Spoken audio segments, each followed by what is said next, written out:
Hi there folks, Kristina, your pharmacist here. With fall rolling in and the kids back to school, the last thing you want to worry about is head lice. So today we're going to touch on some of your treatment options. Head lice are passed by head-to-head contact. They can also be passed through scarves and coats even when they're hung up on a coat rack. The most important part of treating head lice is making sure that you have a correct diagnosis. If you're not sure if your child has head lice, be sure to check with your healthcare practitioner. Some signs and symptoms include itching as well as some bumps specifically around the scalp area. You can't see head lice, but you'll often see the nits. The nits look like dandruff and are a little bit more stuck to the hair. In terms of treatment, there are two groups of products: insecticides, which are the first choice in Canada, as well as non-insecticides. Insecticides include popular products including nits. These have quite a bit of safety and evidence and have been around longer than their non-insecticide counterparts. They're safe to use in pregnancy and breastfeeding. In areas outside of Canada, there has been shown to be some resistance, but we're not seeing that here yet. The second group of products are the non-insecticides. They work in a different way than the previous products that I've mentioned, and as a result may be less likely to have resistance. The downside to these products is that they're more expensive, and since they're newer, we don't have the same safety profile.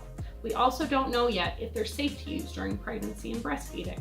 In terms of non-drug options, you want to wash personal items as well as bedding in a washer on a hot cycle.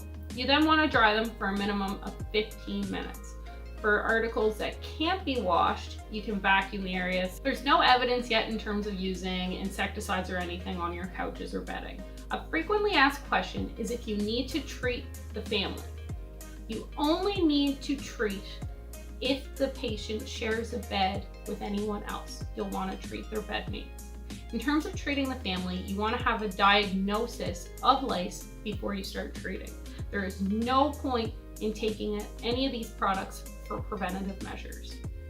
Another question I'm frequently asked is if you still have to use the retreatment in 7 to 10 days even if you don't see lice. You should retreat in 7 to 10 days. This is to reduce the likelihood of any lice surviving and having reinfection or a continued infection. If you use any of these products and you retreat in 7 days and you're still seeing lice, you want to follow up with a healthcare practitioner. They may recommend that you try a different product. It's important to read the instructions thoroughly and carefully to make sure you're following every step.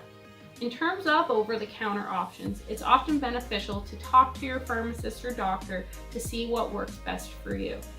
In addition to using an over-the-counter treatment, you can also manually remove the nits from the hair. I'll provide links below on how to do this. If you have any questions or concerns, please comment below.